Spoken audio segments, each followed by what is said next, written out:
بسم اللہ الرحمن الرحیم الحمد للہ نحمده ونستعینه ونستغفره ونؤمن به ونتوکل علیہ ونعوذ باللہ من شرور انفسنا ومن سیئات اعمالنا من يهده الله فلا مضل له ومن يضلله فلن تجد له وليا مرشدا أما بعد فقال الله تبارك وتعالى أعوذ بالله من الشيطان الرجيم بسم الله الرحمن الرحيم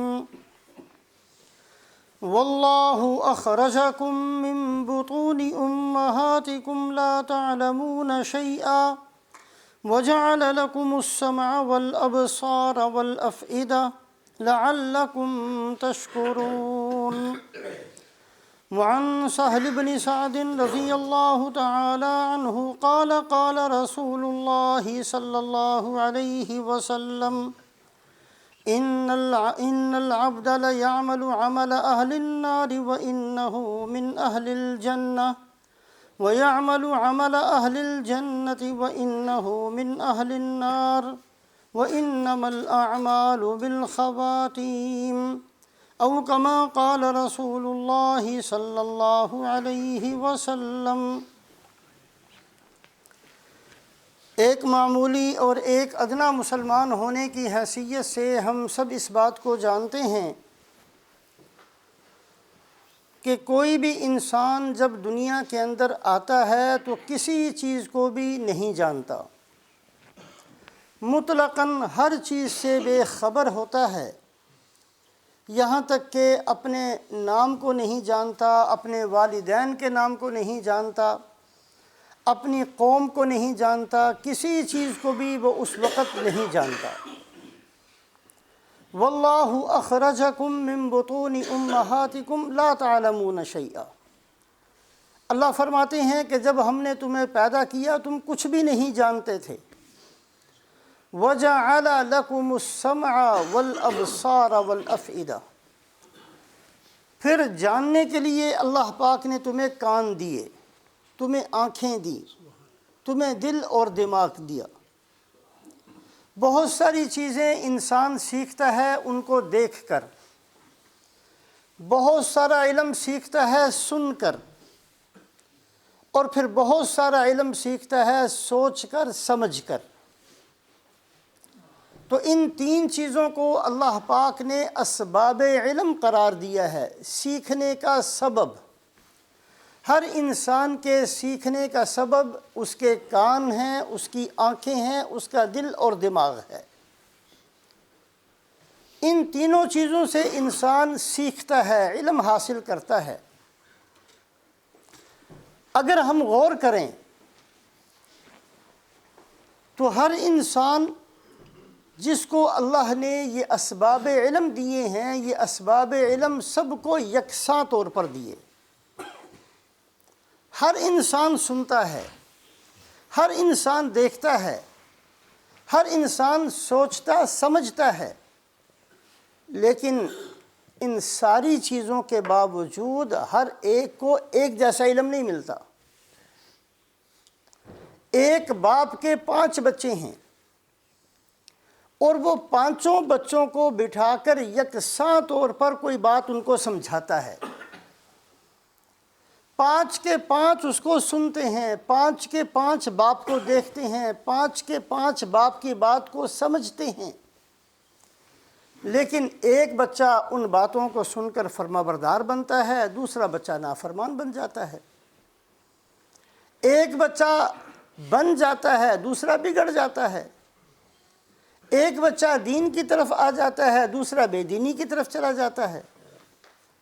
حالانکہ باپ نے تو یکساں طور پر سب کو ایک ہی بات سمجھائی تھی۔ ایک استاد اپنے 50 شاگردوں کو سامنے بٹھا کر سب کے سامنے ایک بات سمجھانے کی کوشش کرتا ہے، 50 کے 50 اس کو سنتے ہیں، 50 کے 50 استاد کو دیکھتے ہیں، اور 50 کے 50 اس کو سمجھتے بھی ہیں، اس کو سوچتے بھی ہیں، لیکن نتیجہ دیکھا جائے تو نتیجہ یہ نکلتا ہے، ان میں سے کوئی آگے نکل جاتا ہے، کوئی استاد کی بات کو پلے باندھ لیتا ہے ساری زندگی کے لیے، کوئی کان جھاڑ کر اٹھ جاتا ہے، کوئی اسی وقت بھول جاتا ہے، کوئی 10 دن کے بعد بھلا دیتا ہے۔ استاد نے تو سب پر یکساں طور پر محنت کی، لیکن اثر سب کو یکساں طور پر نہیں ہوا۔ کوئی بہت بڑے اللہ والے، کوئی عالم آتے ہیں، وہ بیان کرتے ہیں، ان کے بیان کو 1000 آدمی بیٹھ کر سنتے ہیں، 1000 کے 1000 ان کو دیکھتے ہیں، 1000 کے 1000 ان کی بات کو سمجھتے اور سوچتے ہیں، لیکن نتیجہ یہ نکلتا ہے کہ کسی کو سمجھ میں آتی ہے، کسی کو پلے پڑتی ہے، کوئی اس پر عمل کرتا ہے، کوئی اس پر عمل نہیں کرتا، کوئی اسی وقت بھلا دیتا ہے، کوئی مہینے کے بعد بھلا دیتا ہے، نتیجہ یکساں طور پر نہیں نکلتا۔ اسی طریقے سے حضرت محمد صلی اللہ علیہ وسلم دنیا میں تشریف لائے، رحمت للعالمین بن کر تشریف لائے، اسی اخلاص کے ساتھ، اسی خیر خواہی کے جذبے کے ساتھ اور اسی عظمت کے ساتھ حضرت محمد صلی اللہ علیہ وسلم نے اللہ کی بات کو پورے مکے والوں کے سامنے پیش کیا۔ حضرت صدیق اکبر رضی اللہ تعالیٰ عنہ نے بھی اسی بات کو سنا، رسول پاک علیہ السلام کی زیارت کی، دوسرے مکے والوں نے بھی اسی طرح سنا اور اسی طریقے سے آپ صلی اللہ علیہ وسلم کو دیکھا، لیکن نتیجہ دیکھتے ہیں صدیق اکبر رضی اللہ تعالیٰ عنہ سنتے ہی کہاں سے کہاں پہنچ جاتے ہیں۔ کوئی سن کر آپ صلی اللہ علیہ وسلم کو مکے سے نکال دینے کا ارادہ کر لیتا ہے، کوئی رسول پاک علیہ السلام کا دشمن بن جاتا ہے، بات کو سن کر کوئی ابو جہل بن جاتا ہے۔ فرق ہم سب دیکھتے ہیں، اثر یکساں طور پر نہیں ہوتا۔ حالانکہ آپ صلی اللہ علیہ وسلم نے سب کو ایک ہی نیت اور ایک ہی جذبے کے ساتھ رحمت للعالمین بن کر سب کو سمجھایا، لیکن سب نے ایک جیسا نہیں اس پر عمل کیا۔ یہ کیوں ہوتا ہے؟ اسباب علم اللہ نے سب کو یکساں طور پر دیے، آنکھ سب کو دی، کان سب کو دیا، دل سب کو دیا، دماغ سب کو دیا، سب نے قرآن کو سنا، سب نے آپ کو دیکھا، لیکن نتیجتاً سب یکساں طور پر نہیں رہے۔ صحابہ کے اندر بھی فرق ہے اور نہ ماننے والے بھی بہت سارے ہیں۔ ابو جہل بہت پکا دشمن بن گیا، صدیق اکبر رضی اللہ تعالیٰ عنہ بہت آگے چلے گئے۔ اس بات کو سمجھنے کے لیے کہ یہ فرق کیوں ہوتا ہے، اللہ پاک قرآن میں فرماتے ہیں کل یوم ہوا فی شأن۔ اللہ پاک ہر آن ہر گھڑی ایک الگ سی شان کے اندر ہوتے ہیں۔ کسی کے لیے ہدایت کا فیصلہ فرماتے ہیں، کسی کے لیے گمراہی کا فیصلہ فرماتے ہیں، کسی کی عزت کا فیصلہ فرماتے ہیں، کسی کی ذلت کا فیصلہ فرماتے ہیں، کسی کو بلند کرنے کا ارادہ فرماتے ہیں، کسی کو بلندی سے نیچے پھینکنے کا ارادہ فرماتے ہیں، کسی کی جنت کا فیصلہ فرماتے ہیں، کسی کو جہنم میں ڈال دینے کا فیصلہ فرماتے ہیں۔ یہ ہر آن ہر گھڑی اللہ پاک کے فیصلے ہوتے ہیں۔ اللہ کے نبی صلی اللہ علیہ وسلم نے تو فرمایا انما انا قاسم واللہ یعطی، میں تو تقسیم کرنے والا ہوں۔ تقسیم کرنے کے اندر رسول پاک علیہ السلام نے نہ بخل سے کام لیا، نہ کسی قسم کے اختصاص سے کام نہیں لیا۔ یہ بھی نہیں کہ فلاں کو بتاؤں گا فلاں کو نہیں بتاؤں گا، ایسا نہیں کیا۔ یہ بھی نہیں کیا کہ فلاں چیز اس وقت بتاؤں گا جب کہ ابو جہل اٹھ کر چلا جائے، ایسا بھی نہیں کیا، سب کو بتایا۔ لا الہ الا اللہ کی آواز پورے مجمع کے سامنے لگائی، قرآن پورے مکے والوں کے سامنے پڑھ کر سنایا، لیکن ہر ایک نے ایک جیسا قبول نہیں کیا، ہر ایک نے سن کر ایک جیسا رد عمل ظاہر نہیں کیا۔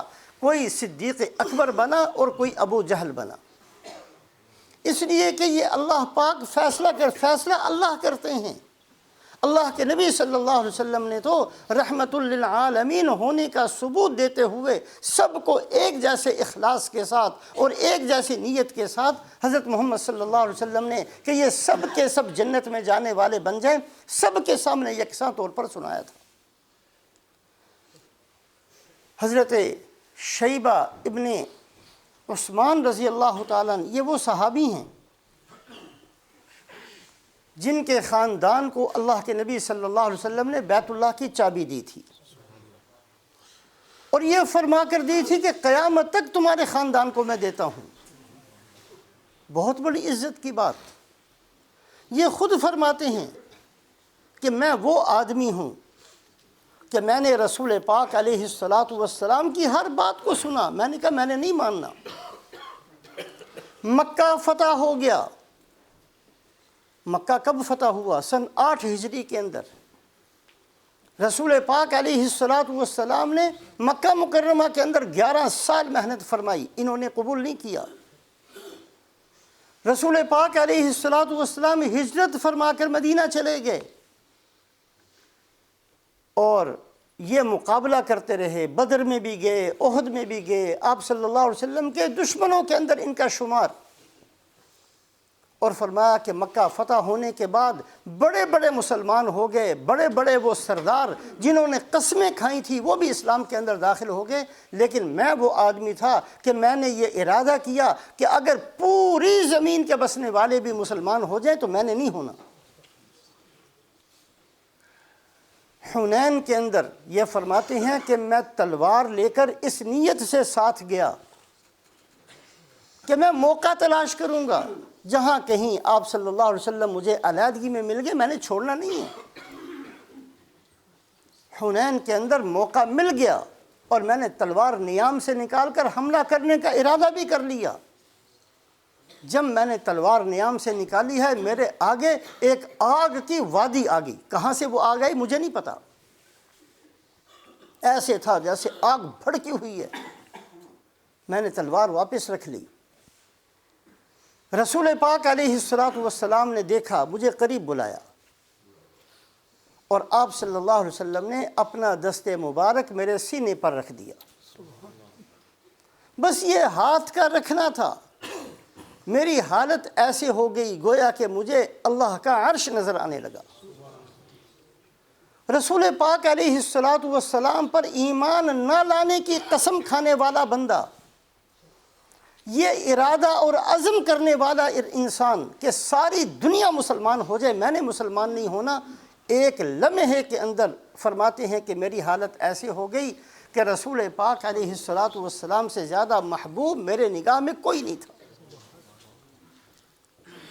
اللہ کے نبی صلی اللہ علیہ وسلم نے سب کو سنایا، یکساں طور پر سنایا، کلمہ سب نے سنا، اذان سب نے سنی، قرآن سب نے سنا، لیکن ہر ایک کو ایک جیسی توفیق نہیں ملتی۔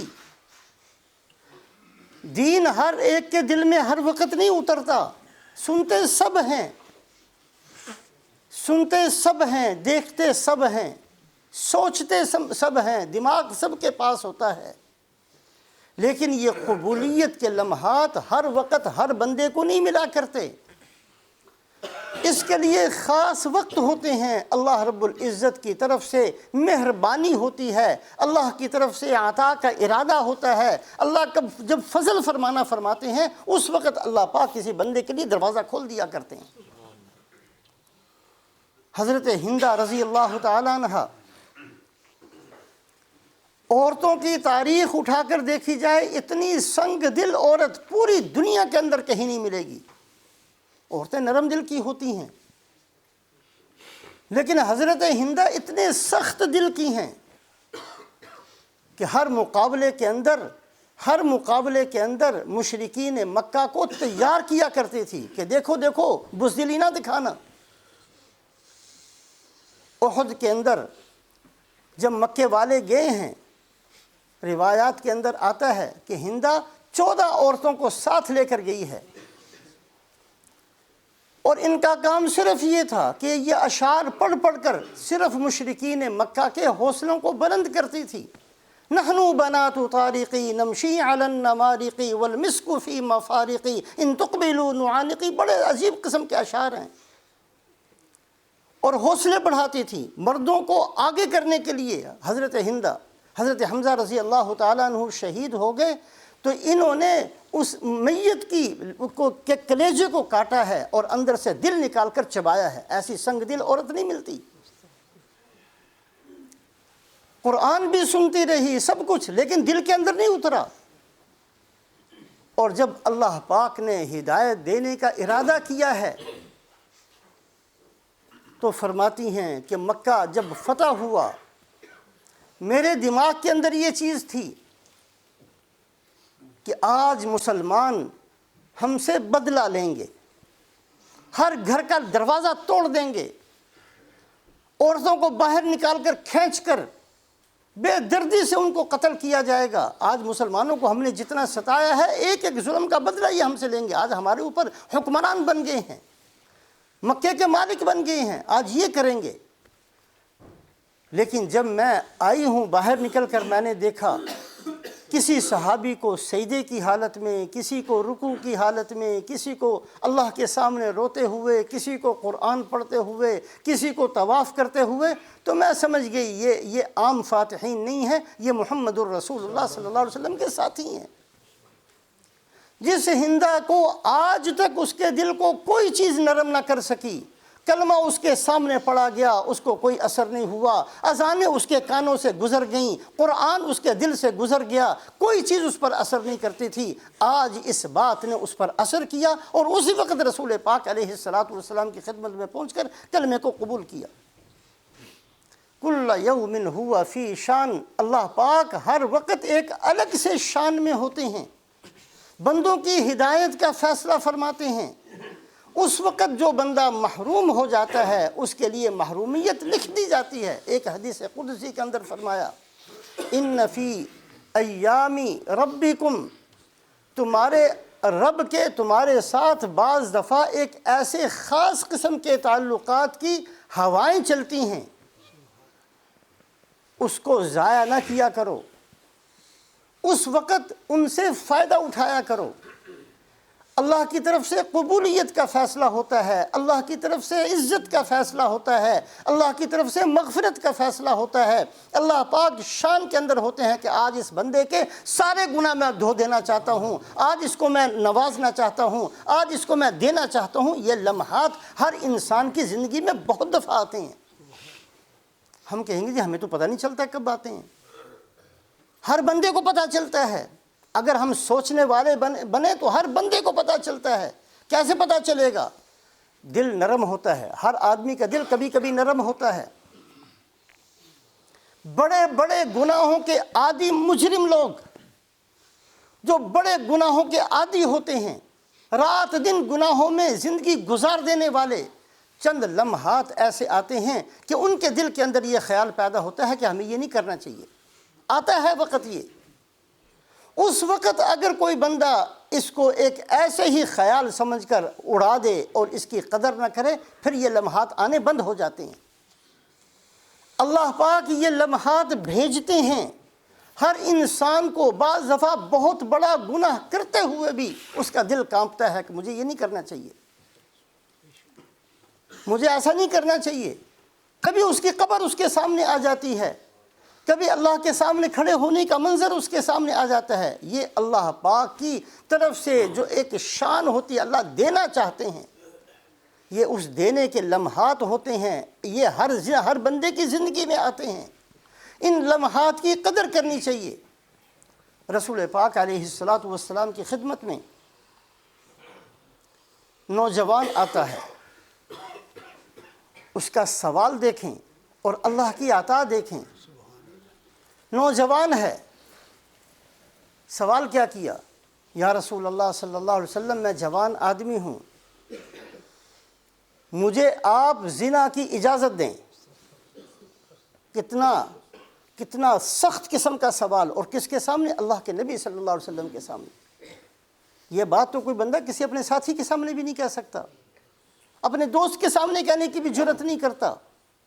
کوئی بندہ اپنے باپ کے سامنے یہ جملہ کہہ سکتا ہے؟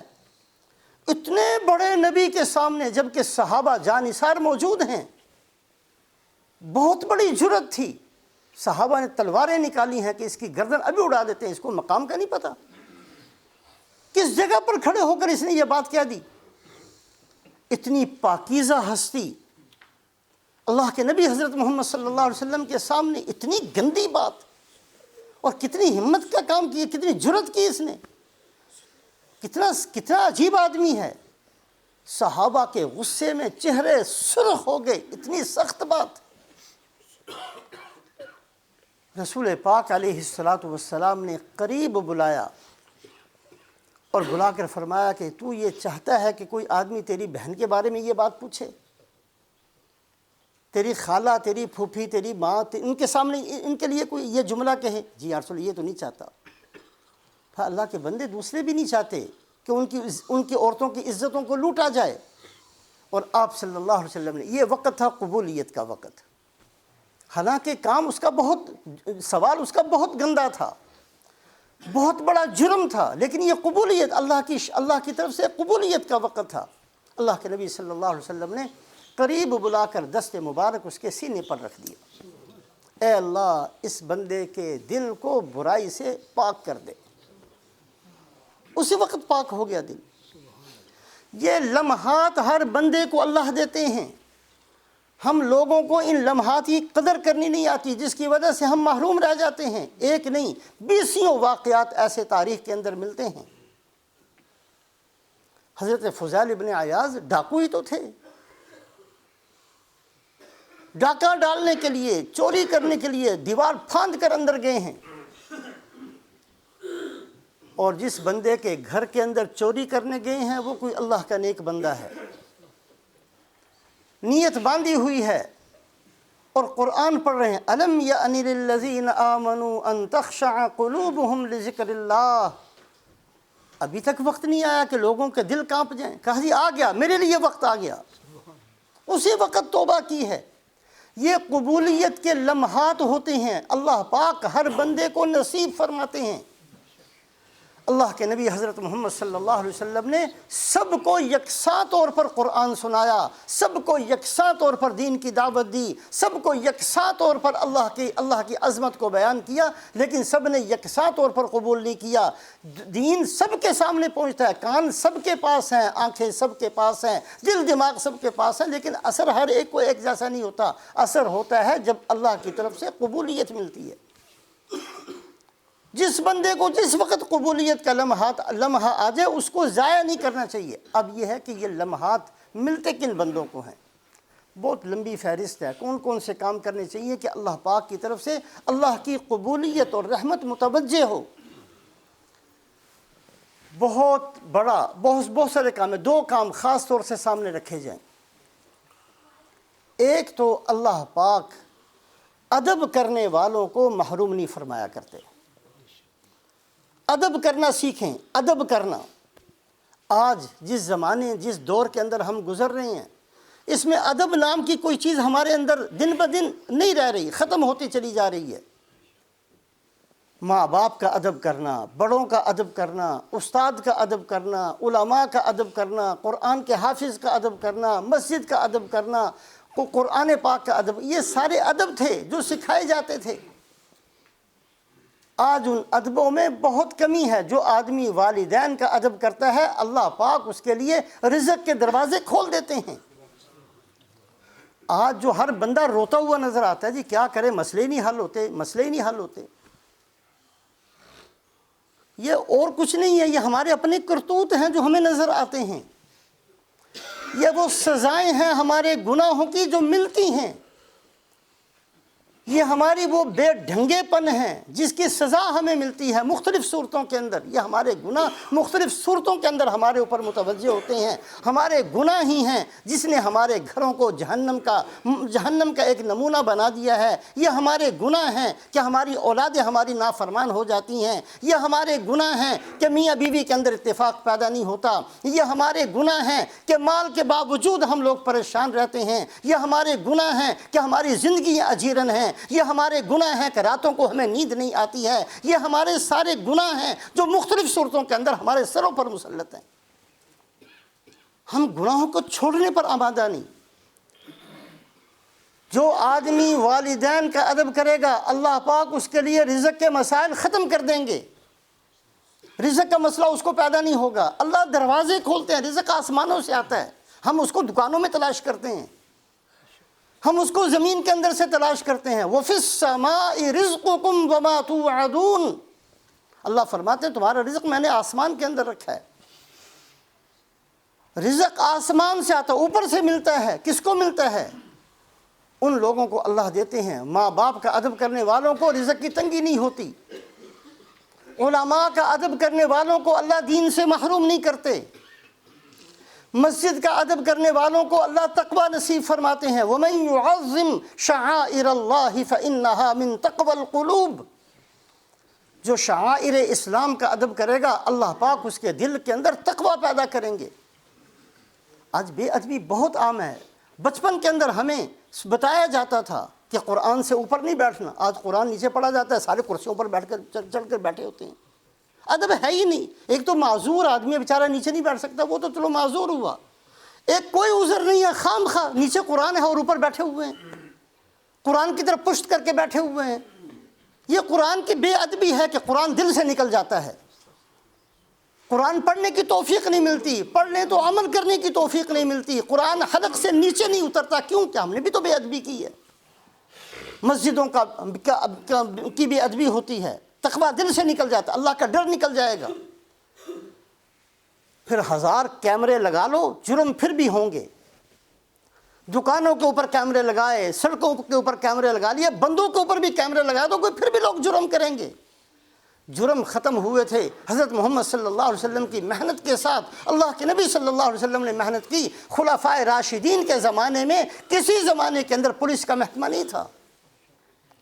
رسول پاک علیہ السلام نے پولیس کا محکمہ قائم نہیں فرمایا، CID کا محکمہ قائم نہیں فرمایا۔ صدیق اکبر رضی اللہ تعالیٰ عنہ کے زمانے میں پولیس نہیں تھی۔ حضرت عمر رضی اللہ تعالیٰ عنہ کے زمانے میں پولیس کا نظام نہیں تھا۔ حضرت عثمان رضی اللہ تعالیٰ عنہ کے زمانے میں نہیں تھا۔ حضرت علی رضی اللہ تعالیٰ عنہ کے زمانے میں نہیں تھا۔ حضرت عمر بن عبدالعزیز کے زمانے میں نہیں تھا، نہیں تھی ضرورت، اس لیے کہ تقویٰ پیدا کر دیا تھا۔ ایک آدمی اندھیری رات کے اندر بھی جرم نہیں کرتا تھا۔ وہ سمجھتا تھا کہ آج اس کا مال میں لے لوں گا، مجھے کوئی نہیں دیکھے گا، میرا رب مجھے دیکھتا ہے۔ میں نے فلانے کو کچھ کہہ دیا، وہ بندہ تو موجود نہیں ہے، لیکن کل قیامت والے دن مجھ سے سوال ہوگا۔ غیبتیں نہیں ہوتی تھی مجلسوں کے اندر، حسد نہیں ہوتا تھا دل کے اندر، عداوتیں نہیں ہوتی تھی آپس کے اندر، معاملات ٹھیک ہوتے تھے، اس لیے کہ اللہ کے نبی صلی اللہ علیہ وسلم نے تقویٰ پیدا کیا تھا دلوں کے اندر، اللہ کا ڈر بٹھا دیا تھا۔ آج قرآن کی، مسجد کی بے ادبی ہے، شعائر اسلام کی بے ادبی ہے، تقویٰ دل سے نکل گیا ہے، اللہ کا ڈر دل میں نہیں ہے۔ جتنی چاہیں کوششیں ہوتی رہیں، پولیس کے اندر اور بھرتی کر لو، اور کر لو، اور کر لو، جرم پھر بھی دنیا کے اندر سے کم نہیں ہوتے۔ اس لیے کہ یہ چیزیں جس طریقے سے ختم ہوتی ہیں وہ طریقے ہم نے اختیار نہیں کیے۔ تو ایک تو اللہ پاک کی طرف سے فیصلے ہوتے ہیں، لمحات ہوتے ہیں قبولیت کے۔ جب اللہ پاک قبول کرتے ہیں تو اللہ پاک قبول فرما لیتے ہیں، ذرا سی چیز کو بھی اس کی ہدایت کا سبب بنا دیتے ہیں۔ حضرت ابراہیم ابن ادہم رحمۃ اللہ علیہ بہت بڑے اللہ والے ہیں، تشریف لے جا رہے تھے، ایک نوجوان کو دیکھا شراب کے اندر مست، منہ کے اندر سے قے گری ہوئی، کپڑے خراب گندے، بہت بے تکی اس نے پی ہوئی تھی۔ اب یہ کام تو بہت گندا کیا ہوا تھا۔ حضرت سلطان ابراہیم ابن ادہم رحمۃ اللہ علیہ نے پانی منگایا، اس نوجوان کو اٹھایا، اس کا سر اپنی گود کے اندر رکھا، اس کے منہ کو دھویا، اس کو صاف کیا، اس کی آنکھیں کھلیں، دیکھا سلطان ابراہیم ابن ادہم ہیں، اتنے بڑے اللہ والے ہیں، میرے جیسے شرابی کو اپنی گود میں بٹھایا ہوا ہے، بڑی شرم دل کے اندر پیدا ہوئی۔ اللہ پاک کی طرف سے ان کو کہا گیا کہ اے ابراہیم، تو نے اس بندے کا منہ دھویا ہے میری وجہ سے کہ یہ میرا بندہ ہے، میں اس کا دل دھو دیتا ہوں تیری وجہ سے کہ تیرے ہاتھ اس کو لگے ہیں، کہ تیرے ہاتھ اس کو لگ گئے، میں نے اس کو قبول کر لیا، پی تھی شراب، اللہ نے ولی بنا دیا۔ یہ قبولیت کے لمحات ہوتے ہیں، ملتے کس کس کو ہیں؟ جو بندہ ادب کے ساتھ چلے۔ ادب، یہ بے ادبییں جو آج ہمارے اندر بہت کثرت سے موجود ہیں، باپ کو بھی ہم اوئے کر کے بلاتے ہیں، اللہ تو کہتے ہیں وَلَا تَقُلْ لَهُمَا اُفٍّ وَلَا تَنْهَرْهُمَا وَقُلْ لَهُمَا قَوْلًا كَرِيمًا۔ جب بھی ماں باپ کے سامنے بات کرو بڑی نرمی سے بات کرو۔ نہ استاد کا ادب ہے، نہ بڑوں کا ادب ہے، نہ قرآن کا ادب ہے، نہ مسجد کا ادب ہے، نہ کسی اور چیز کا ادب ہے، پتہ نہیں کون سی زندگی ہم نے سیکھی ہوئی ہے۔ اور آج کل کے دور کو پڑھا لکھا دور کہتے ہیں، پڑھے لکھے لوگ، ہر آدمی ڈگری ہاتھ میں اٹھایا ہوا ہے۔ بے ادبی سے اللہ پاک کی طرف سے یہ فیصلے واپس ہو جاتے ہیں، یہ بات یاد رکھیں۔ اللہ پاک قبولیتوں کے فیصلے کرتے ہیں، ادب والوں کو دیا جاتا ہے۔ اور دوسری چیز، جو بندہ دوسروں کا خیر خواہ ہو، دوسروں کا بھلا چاہتا ہو،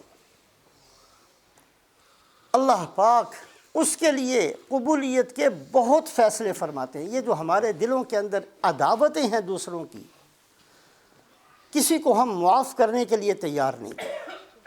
ہر بندہ ہمارے نزدیک کنڈم ہے، کسی کام کا نہیں۔ ہم اپنے آپ کو ایسا سمجھتے ہیں کہ ہمارے نزدیک عالم بھی کسی کام کے نہیں، حاجی صاحب بھی کسی کام کے نہیں، کاروباری لوگ بھی کسی کام کے نہیں، سیاستدان لوگ بھی کسی کام کے نہیں، پڑھے لکھے بھی کسی کا، کوئی بھی ہمارے نزدیک کسی کام کا نہیں۔ ہم عادی ہو گئے ہیں لوگوں کے عیب دیکھنے کے، ہم بھول گئے ہیں لوگوں کی خوبیوں کو دیکھنا۔ ہمیں لوگوں کی خوبیاں دیکھنی چاہیے، عیب دیکھنے کے لیے میری اپنی ذات بہت بڑی میرے سامنے ہے۔ کسی کی زندگی اتنی میرے سامنے نہیں ہوگی جتنی اپنی میرے سامنے ہے۔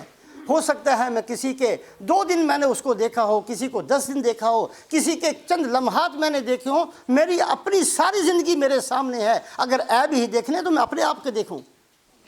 میری رات بھی میرے سامنے، میرا دن بھی میرے سامنے، میری سوچ بھی میرے سامنے، میرے عمل بھی میرے سامنے، میری غفلت بھی میرے سامنے، میں نے کتنی راتیں ضائع کی ہیں وہ بھی میرے سامنے، میں نے کتنی دفعہ جھوٹ بولا ہے وہ بھی میرے سامنے، میں نے کتنی دفعہ لوگوں کے ساتھ حسد کا معاملہ کیا وہ بھی میرے سامنے، میں نے کس وقت بے موقع بات کی وہ بھی میرے سامنے۔ میری اپنی برائیاں بہت ساری میرے سامنے ہیں، میں کیوں دوسروں کے عیب کو دیکھتا رہوں؟ اللہ کے نبی صلی اللہ علیہ وسلم نے فرمایا طوبیٰ لعبد شغلتہ عیوبہ عن عیوب الناس۔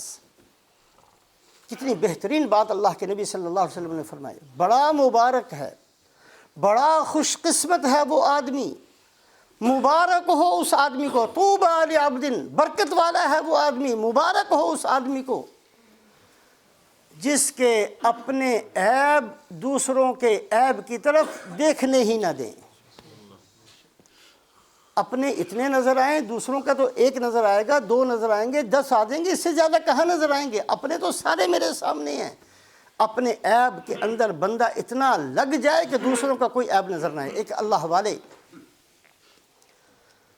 ان کے شاگرد، ان کے مرید بہت عرصہ ان کے پاس رہے، ان کو دین سمجھایا، دین سکھایا۔ کچھ عرصے کے بعد کہا کہ جاؤ اپنے علاقے کے اندر جا کر، وہاں جا کر محنت کرو۔ یہ جب جانے لگے تو اپنے پیر صاحب کے سامنے گئے کہ حضرت آپ کے ساتھ میں نے ایک وقت گزارا ہے، میری کوئی بری عادت آپ نے دیکھی ہو بتا دیں تاکہ میں اس کی اصلاح کر لوں۔ آپ نہیں بتائیں گے تو کون بتائے گا ہمیں؟ کوئی بری بات اگر میری دیکھی ہو مجھے اس سے خبردار کر دیں تاکہ میں اس کو ٹھیک کرنے کی کوشش کروں۔ تو اللہ والوں نے کہا کہ بھائی ہمیں تو اپنے ہی عیوب دوسروں کے عیب کو دیکھنے ہی نہیں دیتے۔ میں نے تو اگر دیکھا ہے تو اپنی عیب دیکھے، ہم نے کبھی کسی کے عیب نہیں دیکھے۔ حضرت معاویہ رضی اللہ تعالیٰ عنہ نے اپنے زمانہ حکومت کے اندر خط لکھا مدینہ منورہ حضرت ابو الدرداء رضی اللہ تعالیٰ عنہ کے پاس کہ جتنے فاسق و فاجر قسم کے لوگ یہاں ہیں ان کے نام لکھ کر ایک لسٹ بنا کر ہمارے پاس بھیج دیں تاکہ ہم ان کی اصلاح کی کوئی کوشش کریں، ان کو جرم سے باز رکھنے کی کوئی کوشش کریں۔ تو انہوں نے فرمایا کہ نہیں، میں کسی کو نہیں جانتا۔ ان کا بیٹا بیٹھا ہوا تھا، اس نے کہا ابا جان میں جانتا ہوں، آپ مجھے اجازت دیں، میں سب کے نام لکھ کر آپ کو دے دیتا ہوں، آپ بھیج دینا۔ کہا اچھا چلو لکھ دو۔ انہوں نے، بیٹے نے چند نام لکھے، جی یہ ہیں۔ کہا ان میں سب سے اوپر اپنا نام بھی لکھو، اگر تم جانتے ہو تم بھی انہی میں سے ہو، اگر تجھے ان کا پتہ ہے تو تم ان کے ساتھ رہتا ہے، اپنا نام سب سے اوپر لکھو، پھر میں یہ لسٹ بھیجوں گا۔ تو یہ طریقہ تھا صحابہ کا، یہ طریقہ تھا اللہ کے نبی صلی اللہ علیہ وسلم کا۔ اصلاح کرنی ہے اپنی، دوسروں کی خوبیاں دیکھنی ہیں، دوسروں کی بھلائیاں دیکھو، دوسروں کے اندر کی اچھی چیزیں دیکھو۔ ادب دیکھنا اور دوسروں کی خیر خواہی دل میں رکھنا، یہ وہ دو خوبیاں ہیں، اس کے علاوہ بھی ہیں، یہ دو اہم قسم کی خوبیاں ہیں جن کو سامنے رکھتے ہوئے اللہ پاک کی طرف سے قبولیت کے فیصلے ہوتے ہیں، عزت کے فیصلے ہوتے ہیں، کامیابیوں کے فیصلے ہوتے ہیں۔ کوشش کریں کہ ہم اپنی زندگیوں کو بدلیں اور یہ اچھائیاں اپنے اندر پیدا کرنے کی کوشش کریں۔